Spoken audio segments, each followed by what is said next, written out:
Welcome to YouTube channel guys. आज के market के रिगार्डिंग वीडियो बनाया था। आई होप आप सब लोगों ने देखा होगा। देखिए, कल मार्केट में सब लोग रिकवरी की बात कर रहे थे और कल जो हमारा वीडियो था क्लियरली मेंशन किया था कि थोड़ा कॉशियस होने की ज़रूरत है। अगर आज आप देखेंगे, ये देखिए निफ्टी ऑलमोस्ट 100 पॉइंट और बैंक निफ्टी 300 साढ़े 300 पॉइंट का फॉल देख के गया। ओके, अब एक बार के लिए देखते हैं आगे क्या करना है। जैसा व्यू था हो गया। मैंने ये भी कहा था कि ये सिर्फ एक्सपायरी तक रहेगा। एक्सपायरी के बाद में एकदम फ्रेश डेटा बिल्डअप पे ध्यान देंगे, कैसा मार्केट है क्या है उसके अकॉर्डिंग ये देखेंगे। ओके, सो देखिए, सबसे पहले देखना स्टार्ट करते हैं कि यूएस में क्या चल रहा है। डाउ जोन्स 400 पॉइंट माइनस है, लेकिन ये एक हद तक ये मान के चलिए कि यहाँ से 30-40 पॉइंट का अगर फॉल आता है तो और ठीक, अदरवाइज ये वाला जो फॉल है आई थिंक डिस्काउंटेड है। क्योंकि हो क्या रहा है, बहुत टाइम से आप देखेंगे तो हमारे मार्केट को यूएस मार्केट फॉलो करने लगा है। अगर हमारा मार्केट यहाँ पे देखिए, अगर वर्ल्ड मार्केट ठीक है और अगर इंडियन मार्केट गिरता है तो उस दिन यूएस मार्केट में भी फॉल रहता है। ओके, तो मुझे लगता है ये मोर और लेस डिस्काउंट है। 30-40-50 पॉइंट की अगर एक फॉल आती है वो एक अलग चीज़ है, अदरवाइज कोई बहुत ज़्यादा इशू नहीं है। ओके, अब यूएस मार्केट का अगर आप सीन देखेंगे तो देखिए उसमें कई चीज़ें चल रही हैं। जो उनका डेडलॉक वाली सिचुएशन चल रही है गवर्नमेंट के बीच में, काफ़ी चीज़ें हैं उनके डेट को लेके और बाकी सारी चीज़ें, लेकिन वो इवेंचुअली हर बार होता है और रिजॉल्व हो जाती है, तो कुछ बहुत मेजर नहीं है।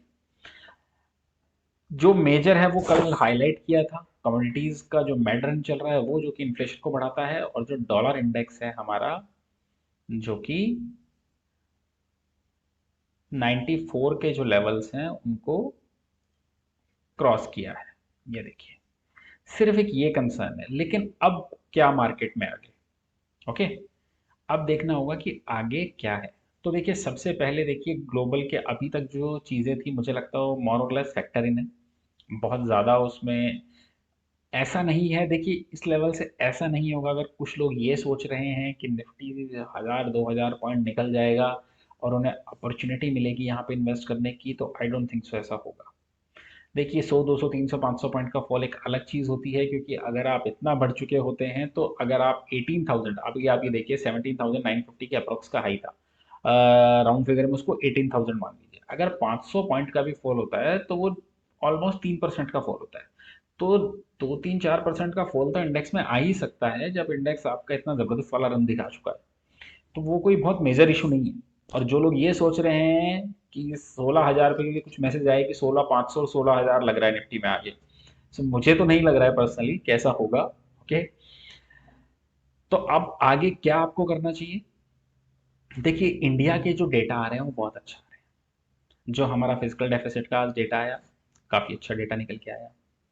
हमारे जो ग्रोथ के आउटपुट के डेटा आ रहे हैं अच्छे आ रहे हैं। इंडस्ट्रियल आउटपुट के डेटा आ रहे हैं अच्छे आ रहे हैं। जीएसटी का भी डेटा आने वाला है, मुझे लगता है वो भी अच्छा ही आएगा। ओके, हमारा डेटा अच्छा आ रहा है। इशू क्या हो रहा है, मार्केट बहुत बढ़ गया था, एक ब्रीदर ले रहा है, एक्सेप्टेबल है।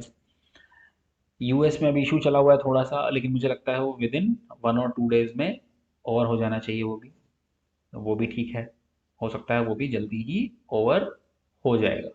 ओके, उसमें भी बहुत ज़्यादा सीन लगता नहीं है। देखिए, ये डेडलाइन क्रॉस होने से अगर हो भी गई जो यूएस के डेट रिस्ट्रिक्शन की है, तो हो जाएगा। वो कोई बहुत मेजर कंसर्न नहीं है, मुझे नहीं लगता उस वजह से मार्केट गिरेगा। ओके, सो वो एक चीज फैक्टर इन है। सिर्फ जो कमोडिटीज वाली चीज है और डॉलर इंडेक्स वाली चीज है वो थोड़ा सा पेन दे सकती है। लेकिन अगर आप देखेंगे इंडियन मार्केट को, तो भारत का मार्केट, अपने इंडिया का मार्केट गिर चुका है हाई से। ऑलमोस्ट ऑलमोस्ट 300 साढ़े 300 पॉइंट का फॉल हम दे चुके हैं। अब लेकिन मुझे लगता है मैडर्न वाली सिचुएशन नहीं होगी। जो कंपनी के रिजल्ट अच्छे आएंगे वो अच्छा परफॉर्म करेंगे, अदरवाइज एक कंसोलिडेशन का फेज देखने को मिल सकता है। अब इंडेक्स में देखते हैं क्या होता है। तो ग्लोबल का सिनेरियो देख लिया, कोई ज्यादा डरने की जरूरत नहीं है। अब जब सब अपना माल खाली कर रहे हैं, मुझे लगता है कि आपको नीचे के लेवल पे बाइंग करनी चाहिए। देखिए, हो क्या रहा है, लास्ट 3 दिन का लो देखिए, यहाँ पे आके ऐसा लगता है 17,500 से लेके 600 की रेंज के बीच में जब निफ्टी आती है तो अक्यूमुलेट कर ली जाती है। ओके, तो आप लोगों के लिए मैंने लास्ट 2 दिन से भी जो स्टॉप लॉस दिया है वो 570, जो इंट्राडे जो स्टॉप लॉस है वो 570 का रहेगा। हो सकता है कल उसके नीचे ही खुले, तो क्लोजिंग बेसिस पे आपका स्टॉप लॉस बनता है 17,500। 17,500 अगर निकल गया तो आपको थोड़ा डरने की जरूरत है, मुझे लगता नहीं है वो निकलेगा। ओके, सो यहाँ पे एक एक्यूमुलेशन आ रहा है, तो कल ये हो सकता है, अगर आप देखेंगे 15 मिनट का चार्ट, तो ये देखिए लास्ट के आवर्स में थोड़ी सेलिंग आई है। हो सकता है 30 40 50 पॉइंट हम माइनस खुले या फ्लैट भी खुले। मुझे लगता है वहां से एक रिकवरी आनी चाहिए, क्योंकि जो रिजल्ट आने वाले हैं वो अच्छे एक्सपेक्टेड हैं। और देखिए पहली जो एक्सपायरी है अपनी, वो है 7th को। फर्स्ट वीक की एक्सपायरी भी 7th को है, और 8th को टीसीएस ने रिजल्ट की डेट डिक्लेयर कर दी है।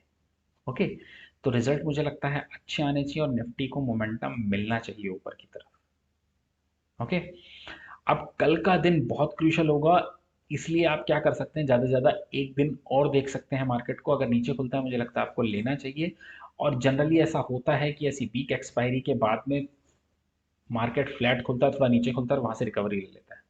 ओके, तो कल एक बार क्रूशियल रहेगा दिन, मुझे लगता है रिकवरी आनी चाहिए मार्केट में। सेम विद बैंक निफ्टी, जैसा निफ्टी का चार्ट था, यहाँ पे भी देखिए 300 से 400 की जो रेंज आती है, 37 300 से 400 की, वहाँ पे एक्यूमुलेशन हो रहा है। तो इसमें भी एक अच्छा मूव आना चाहिए, और बैंक्स के रिजल्ट काफ़ी अच्छे आएंगे। बहुत बड़े बड़े जो इश्यूज थे वो सॉर्ट आउट हो रहे हैं, बैड बैंक बना दिया गया। आप देखिए डीएचएफएल का पैसा आ गया, और भी बहुत सी चीज़ें हो रही हैं। जो लग रहा था कि पैसा बैंकों ने जो एनपीएस हो रहे थे वो नहीं आएगा, वो आता दिख रहा है। टेलीकॉम का जो इतना बड़ा इशू था आइडिया का, वो भी सॉर्ट आउट हुआ है। तो मुझे लगता है बैंकों के रिजल्ट अच्छे आने चाहिए।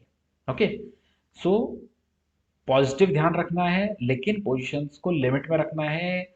बहुत deep out of the money की कॉल्स स्टॉक में, इंडेक्स में नहीं लेनी है, ये ध्यान रखिएगा। आप फंस सकते हैं, क्योंकि इंडेक्स अब लोगों को क्या लग रहा है, क्योंकि देखिए पिछले बार बहुत से ऐसे स्टॉक हैं। आप डीएलएफ देखिए, गोदरेज प्रॉपर्टीज देखिए, आप एन नंबर ऑफ स्टॉक है, आईएक्स देखिए, जो 30 40 50% एक ही एक्सपायरी में चल गया। ऐसा बहुत कम होता है, ये ऐसा 5 7 साल में एक बार होने वाली सिचुएशन होती है। तो ऐसा नहीं है ऐसा हर बार होएगा। तो आप लोग बहुत जो deep out of the money की कॉल या पुट ले रहे हैं वो मत लीजिए।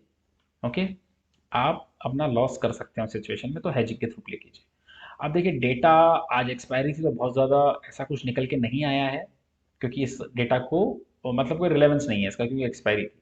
दूसरा एक पॉइंट मैं मिस कर गया बोलना, उसको भी बहुत ध्यान रखिए। अभी हो क्या रहा है कॉन्टिन्यूसली, ये बहुत क्रूशियल पॉइंट है, इसको ध्यान से सुनिएगा आप सब लोग। आप ये समझिए हो क्या रहा है, इतने टाइम से एफ आई सेल कर रहे हैं और डी आई बाय कर रहे हैं। एफ आई की इंडेक्स में लॉन्ग पोजिशन 50% से भी कम आ चुकी है, 50% से कम आ चुकी है। और जनरली जब 50 से कम आती है तो ये उसको लॉन्ग को बढ़ा के 65 70 तक लेके जाते हैं।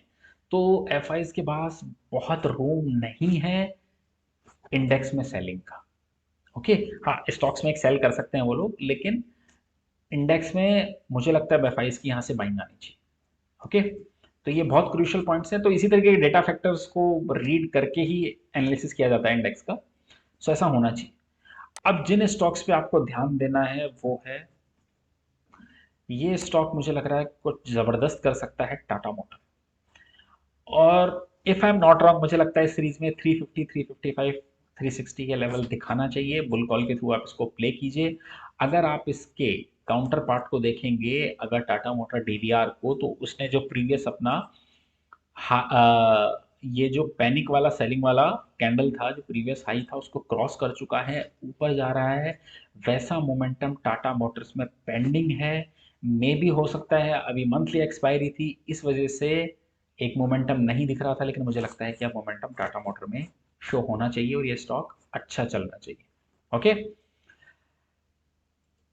दूसरा जो स्टॉक है वो है पीवीआर। इस स्टॉक पे एक चीज ध्यान रखिए, देखिए थिएटर्स ओपन हो गए हैं, स्टॉक ने ब्रेकआउट दिया, उसके बाद कंसोलिडेशन किया। एक लेवल नोट कीजिए 1662, 1662। इससे ऊपर की क्लोजिंग आते ही ये स्टॉक मुझे लगता है बहुत ही शानदार मूव दिखाएगा। और ये क्लोजिंग इसके ऊपर की कैसे आ सकती है, देखिए थिएटर्स ओपन हो गए हैं, कोई भी पॉजिटिव न्यूज़ की थिएटर की जो ऑक्यूपेंसी रेट है वो बहुत अच्छी आ रही है, फुल चल रहे हैं, इस स्टॉक को आगे का पुश देगी। तो ये जो अनलॉक की थीम है जिसमें बाकी सारे स्टॉक्स ने पार्टिसिपेट किया है, ये देखिए अभी तो ये पुराने अपने हाई से भी बहुत दूर है। इस स्टॉक पे भी आपको ध्यान देना चाहिए, मुझे लगता है इसको मिस नहीं करना चाहिए आपको। ओके, तीसरा जो स्टॉक है इस पे एक व्यू शेयर करने के लिए, देखिए अगर आप टेलीकॉम सॉरी मीडिया सेक्टर में इस कंपनी को देखेंगे तो बहुत ही अच्छी बैलेंस शीट है, कैश रिच कंपनी है, सब कुछ बहुत अच्छा है। मुझे लगता है जिस दिन ये स्टॉक एफ एंड ओ से बाहर आएगा, ये तभी ये स्टॉक चल पाएगा। रीज़न क्या हो रहा है, स्टॉक थोड़ा सा चलने लगता है और ये बैन में आ जाता है, इस स्टॉक के साथ इशू ये हो रहा है। तो मुझे लगता है ये स्टॉक एफ एंड ओ से बाहर आना चाहिए, और जैसा रिसेंट में इसका परफॉर्मेंस आ रहा है मुझे लगता है आ भी सकता है एफ एंड ओ से बाहर। तो जैसे ही ये स्टॉक एफ एंड ओ से बाहर आएगा, मुझे लगता है बहुत ही अच्छे वाला रन इस स्टॉक को देना चाहिए। तो ये स्टॉक्स पे अपना व्यू है। ओके, ध्यान रखिएगा, मैं फिर से एम्फेसाइज कर रहा हूँ, इस लेवल पे आके आपको सेल नहीं करना है। अगर 17,500 के नीचे की क्लोजिंग मिलती है तो ही आप लोगों को सेल करना है, अदरवाइज ये टाइम है बाय करने का। दुनिया सेल कर रही है, आपको बाय करके चलना है। ओके, आई होप आपको वीडियो अच्छा लगा होगा, अच्छा लगा तो लाइक कमेंट और शेयर कर दीजिएगा। Thank you guys, thank you for watching.